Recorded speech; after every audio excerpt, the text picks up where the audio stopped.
আন্তর্জাতিক সীমারেখা বা আন্তর্জাতিক সীমা কাকে বলে, কিভাবে নির্ধারিত হয়, আজকে এই সম্পর্কে আপনাদের বলবো।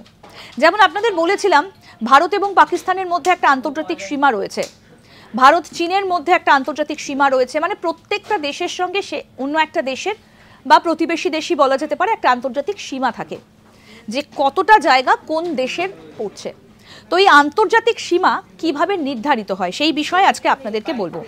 আন্তর্জাতিক সীমা বা সীমারেখা প্রতিষ্ঠা করা হয় কি না দুটো স্বাধীন দেশের মধ্যে সমঝোতা বা চুক্তির মাধ্যমে। এই যুক্তি অনুযায়ী সীমারেখার অবস্থান এবং কিভাবে সীমারেখা চিহ্নিত করা হবে তা উল্লেখ করা হয়, আর প্রত্যেকটা দেশ নিজের দায়িত্বে সীমারেখা রক্ষা করবে এই চুক্তিও কিন্তু করা হয়।